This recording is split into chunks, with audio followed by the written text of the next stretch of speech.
Oh yeah, this blaster definitely looks super cool. Hello, what is up guys, I'm your host Gordon and welcome to another one of my videos. Today we got ourselves a really cool looking blaster. This is the Sembylon Nerf Vector foam dart blaster. This is definitely some Kriss Vector in steroids over here. And this is so far the most intimidating looking shell that I've ever owned. Wait, did I just say shell? I'm gonna tell you why later, right after I thank Mac Potato for helping me to get this blaster over here. Mac Potato is a local Malaysia online foam dart blaster seller who sells rare imported foam dart blaster as well as gel blaster. So if you guys are interested to get yourself one of these, the link is in the description down below.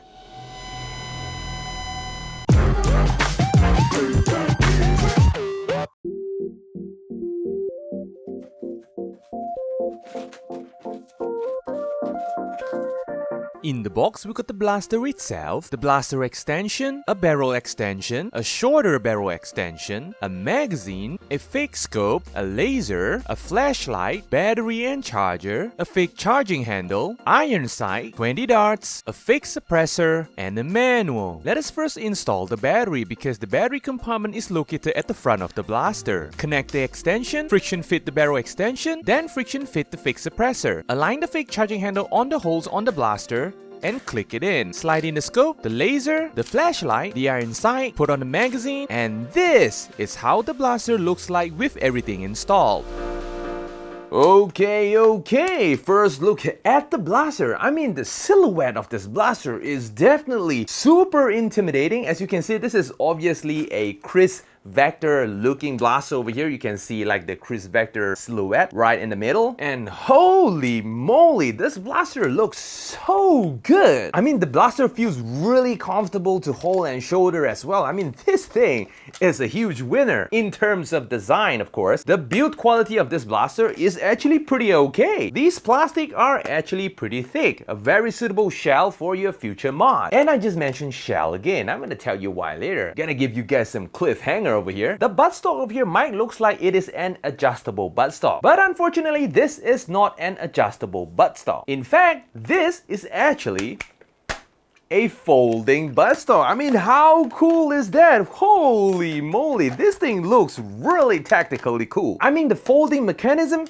seems to be pretty strong as well. You see, there is a button over here. You just have to click the button and fold the buttstock. There is actually some sort of a satisfyingly spring-loaded feedback that actually makes the blaster buttstock to, stick on the blaster body. I mean, it's not going anywhere. Enough with the buttstock, let us talk about something else. The grip of the blaster is really comfortable. We got a really large trigger over here, which is really nice to pull, seriously. And while we are at the trigger, this is actually a manual pusher, which is similar with the Nerf Strife. Means that the rate of fire all depends on the speed of your finger. At the body over here, we have some cutouts for you to rest your hand and fingers, which is really comfortable. Holy moly, this is a perfect shell. Again, I just mentioned shell. The Picatinny rail situation of this blaster is not bad. We got a roll of Picatinny rail at the top of the blaster as well at the front as well. Both left and right hand side of the blaster, we got Picatinny rail, and of course Picatinny rail at the bottom of the handguard. Plenty of Picatinny rail for your attachment. We got included iron sight and a bunch of not so useful accessories such as like the fake aim point scope, which I didn't actually put it on here. The mag release button of this blaster is located of course at the front of the trigger over here, and of course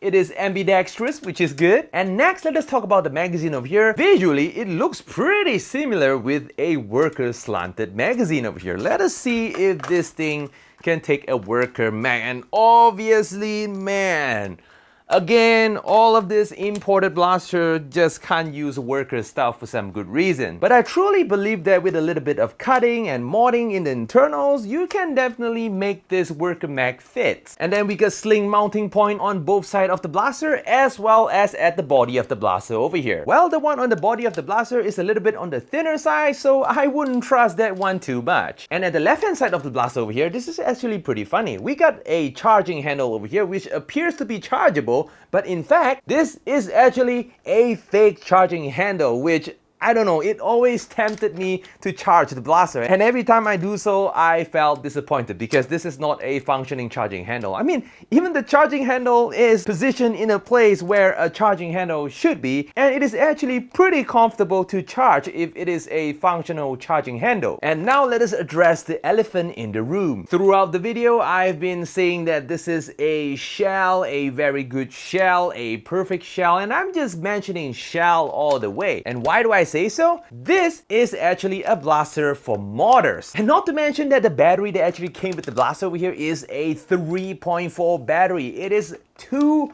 underpowered for a blaster that looks this good. Totally a waste. You can easily bump up the performance by just changing to some sort of a standard 7.4 volt battery. I mean, that's a simple mod. Not only that, if we take a look at the unjamming door over here, yes, there is an unjamming door at the top of the blaster, which is pretty sweet. We can see the flywheel and the flywheel cage. And apparently, yes, it's great that the flywheel is actually concave, but it is not a ripped flywheel. So that's another thing that you can actually mod. Like I say, this is a perfect shell for modders. And for the first time in this blaster, we actually got a really cool looking mock suppressor, which is white in color. But unfortunately, yes, this suppressor might looks good on this blaster. It actually completes the entire design. Sadly, it actually screws up the operation of this blaster. What I mean that when you fire the blaster with the suppressor on, the darts will actually stuck in the suppressor, because this suppressor is not like one of those fake suppressor where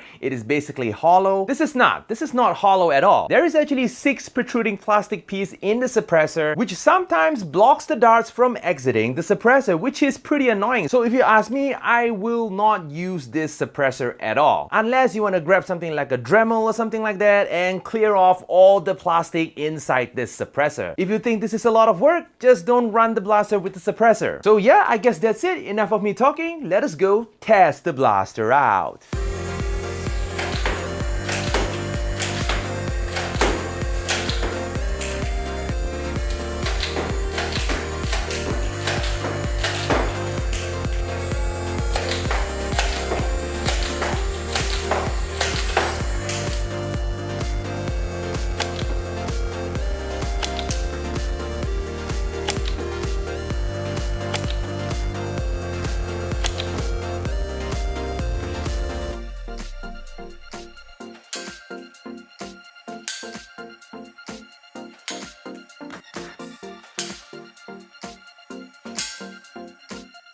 Okay, we are back. So as expected, the performance of the blaster is just okay. It's not the best. It's not really that high. The blaster, of course, without the suppressor over here, can only shoot from 56 to 64 FPS only, which is not that high. Maximum shooting range of this blaster is around 4 to 5 meters only. But in 4 to 5 meters, the accuracy is actually okay. You can definitely score a hit. Operating this blaster, so far, I did not encounter any jams as long as I don't use this suppressor, because when I use this suppressor over here, the darts will fail to exit the barrel, which is not something that I want in a Nerf war. Other than that, aesthetically, this is definitely a really suitable blaster for modders. Or if you guys are like me, this is actually a really good looking display piece for you to hang on the wall. I mean, take a look at that. That looks really stunning. So yeah, I guess that's it. This is actually a pretty straightforward blaster. This actually brings back a lot of memory when back in the days we actually buy drives and long shot and mod the crap out of it. So yep, that's all today, guys. Like this video if you like it, dislike this video if you don't like it, subscribe if you haven't already, and of course I'm going to see you in the next video. Adios, guys.